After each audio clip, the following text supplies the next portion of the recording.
Legal knowledge with advocate नूर याकूब शेख। आज का हमारा टॉपिक है एनिमिटी एंड हेट स्पीच। क्या एनिमिटी और हेट स्पीच के लिए पुलिस किसी भी पर्सन को अरेस्ट कर सकती है? आज हम जानेंगे अगर ऐसा हुआ है तो उसके लिए हमारे पास रेमेडी क्या है। देखिए, बीते दिनों 2 दिन पहले की न्यूज़ है, ये हर किसी को पता है कि एक रिलीजियस गुरु जो कि एक समुदाय से बिलोंग करते हैं, मुस्लिम समाज से, उनके स्कॉलर, रिसर्चर, उनके मौलाना, मुफ्ती, उनके ऊपर एक एफआईआर रजिस्टर हुई है जूनागढ़ गुजरात में, जिसका कंटेंट है कि उन्होंने अपनी स्पीच के एंड में कहा था, एक शेर है, उस शेर में कहा था कि आज दौर है कुत्तों का, हमारा दौर भी ज़रूर आएगा। लेकिन वहाँ उन्होंने ये डिस्क्राइब नहीं किया कि वो कुत्ते कौन हैं। फिर भी उनके ऊपर एक एफआईआर रजिस्टर की गई कि उन्होंने एक समुदाय के लोगों को हर्ट किया है और उनके खिलाफ लोगों को भड़काया है।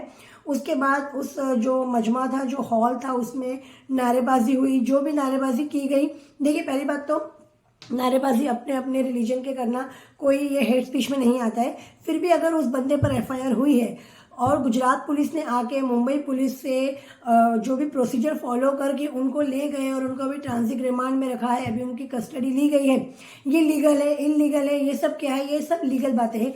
मैं आज आपको ये बताना चाहती हूँ कि हम जब भी कोई स्पीच देते हैं तो हमें हमेशा हमारा रेडियस डिसाइड करना चाहिए कि मैं जो भी स्टेटमेंट बोलूँगा या बोलूँगी वो किस दायरे के अंदर रहेगा या उससे क्या हो सकता है। देखिए, मैं अगर कोई स्टेटमेंट देती हूँ और जो मेरे फॉलोवर पीछे हैं वो उनको कैसे मिसयूज़ करते हैं या वो कहाँ उनका यूज़ करते हैं, वी नेवर नो। वो क्लिप को लेके उनके ही फॉलोवर्स ने मे भी हो सकता है कि बहुत जगह शेयर किया। एडिटिंग का ज़माना है, टैम्पर होती है हर चीज़ें, ठीक है। एक एफआईआर हो गई, हो सकता है कि वो मिसअंडरस्टैंडिंग होगी, हो सकता है कि मुफ्ती साहब बाहर आ जाए या हो सकता है कि कोई और चार्जेस लग जाए। हम यहाँ बात करें कि जिस तरीके से उनको अरेस्ट किया गया तो क्या वो सही है या गलत, और उनको अरेस्ट करने के बाद जो लोगों ने किया क्या वो सही है या गलत। देखिए, सिंपल है, अगर एक एफआईआर हो गई है और वो गुजरात पुलिस ने एफआईआर ली है और गुजरात पुलिस ने आके मुंबई पुलिस से कहा है कि 100 पर्सन की मुझे कस्टडी दे दो, तब तो कस्टडी मुंबई पुलिस क्या करेगी, जो प्रोसीजर है वो फॉलो करेगी और फॉलो करके उन्हें हैंड ओवर करेगी। अब जब वो गुजरात जा रहे हैं, जब उनके बाद 24 आवर्स के बाद उन्हें मजिस्ट्रेट के आगे हाजिर किया जाएगा, तब उनके एडवोकेट तो आर्ग्यूमेंट करेंगे ना कि ये बेलेबल सेक्शन था, इसमें 41A का नोटिस देना चाहिए था, इसमें ATS नहीं आना चाहिए था, वॉटेवर। हो सकता है कि उन पर एक एफआईआर ना हो, 2, 3, 4 एफआईआर हो और प्रिवेंटिव के तौर पे उनको ले गए हो, या कोई पॉलिटिकल प्रेशर हो, या फिर ऐसे बहुत सारे रिलीजियस उनके ऊपर प्रेशर हो जिसकी वजह से ये हुआ हो। वी नेवर नो क्या है। हमें क्या करना है इस चीज़ में? देखिए, जब भी किसी भी धार्मिक गुरु किसी भी रिलीजन से बिलोंग करते हैं, वो हिंदू हो, मुस्लिम हो, सिख हो, ईसाई हो, कोई भी हो, देखिए क्या करना है आपको। सबसे पहले तो आपको ना पेशेंस रखना है। आपके एक्ट की वजह से आपके उस धर्म गुरु के ऊपर कितनी प्रॉब्लम आ सकती है वो आप नहीं जानते। तो आपको वहाँ जाकर नारे लगाना और वहाँ चिल्लाना, शोर करना, उससे बेटर है कि आप उनके लिए एक अच्छा सा एडवोकेट कीजिए। कुछ भी है, आपको कानून पे भरोसा रखना है, कानून से बढ़ के कुछ नहीं है। ऐसे आप मेरे वीडियोस देखेंगे, ऐसे बहुत सारे वीडियो है जिसमें पुलिस ने अपनी मनमानी की और बाद में पुलिस को उनके लिए भुगतना पड़ा। तो मेरी यही एडवाइस है कि देखिए, अगर ऐसा कुछ हुआ है तो उनको मजिस्ट्रेट के आगे हाजिर होने दीजिए। एडवोकेट के आर्गुमेंट के बाद उनकी बेल हो जाएगी, क्योंकि बेलेबल ऑफेंस है, 7 इयर्स के अंडर उनका क्राइम किया हुआ है।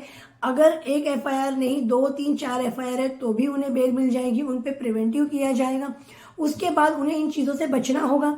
देखिए, छोटी मोटी चीज़ों का ध्यान रखना होगा। अगर ये इलीगल डिटेंशन है या ये पुलिस की मनमानी है या ऐसा लगता है कि ये गलत है, तो भड़काऊ चीज़ें करने से बेटर है, बाहर जाकर माहौल ख़राब करने से बेटर है, लोगों में हेटेड फैलाने से बेटर है, अपने ही नेबर या अपने दूसरे रिलीजियस फ्रेंड्स या ब्रदर्स के साथ में एनिमिटी रखने से बेटर है कि आप कानून की लड़ाई लड़िए। आप पुलिस के अगेंस्ट जाइए, आप कोर्ट में रिट पिटिशन फाइल कीजिए कि इस तरीके से एक छोटे से गुनाह के लिए उन्हें पकड़ लिया गया, उन पे झूठे चार्जेस लगाए गए। आप वो एफआईआर को क्वेश्चन के लिए डालिए। आप वहाँ पर आपकी प्रेयर लगाइए कि जो ऑफिसर्स ने गलत किया है उनके खिलाफ एक्शन होना चाहिए। चलिए, गुजरात में तो PCA नहीं है, पुलिस कंप्लेंट अथॉरिटी नहीं है, क्योंकि वो लोग फुल्ली इसका अपोज करते हैं, लेकिन मुंबई में तो है। आप मुंबई के प्राधिकरण, पुलिस प्राधिकरण में जाके मुंबई पुलिस की कंप्लेंट फाइल कर सकते हैं अगर लगता है कि ये गलत हुआ है। और अगर आपको लगता है कि गलत नहीं हुआ है और वो बाहर आ जाएंगे तो प्लीज़ शांति बनाए रखिए। लेकिन मेरा यह मानना है कि अगर जब भी आपके साथ गलत होता है, वो या तो पुलिस के थ्रू होता है या किसी ऑफिसर के थ्रू होता है या किसी क्राइम पार्टनर के थ्रू होता है, तो हमेशा उसके लिए आवाज़ उठाइए सही वे में। नारेबाजी करना, सोशल मीडिया पे पोस्ट करना, शेरो शायरी करना, ये सबसे आपको कुछ हासिल नहीं होगा। आपको एक अच्छे एडवोकेट की ज़रूरत है। उनके बहुत फ़ैन फॉलोइंग है मुफ्ती साहब के, उनके फ़ैन फॉलोइंग से ही आप अच्छे एडवोकेट निकालिए। उन एडवोकेट की टीम प्रिपेयर करके आप उनके केस को रिप्रेजेंट कीजिए, क्वैशिंग एफआईआर के लिए जाइए। अगर कुछ आपके यहाँ ज्यादती हुई है तो देखिए यही मौका है, अगर इसी बार आपने आवाज़ उठा ली और कानून के थ्रू आप जीत गए तो हो सकता है कि उनके पीछे आने वाले और भी अगर ऐसे कोई ज्यादती या मनमानी होने वाली हो तो उस पर भी रोकथाम लग जाएगी। तो आपका क्या बोलना है कि ये सब चीज़ें होने के ऊपर लोगों को लॉ एंड ऑर्डर हाथ में लेना चाहिए? मुझे लगता है कि ऐसा बिल्कुल नहीं होना चाहिए। बीइंग एन एडवोकेट मैं ये कहूँगी कि वो किसी भी धर्म के गुरु हो, वो हिंदू हो चाहे मुस्लिम हो, अगर ऐसा कुछ होता है तो कानून की लड़ाई लड़िए और कानून से ही जीतिए।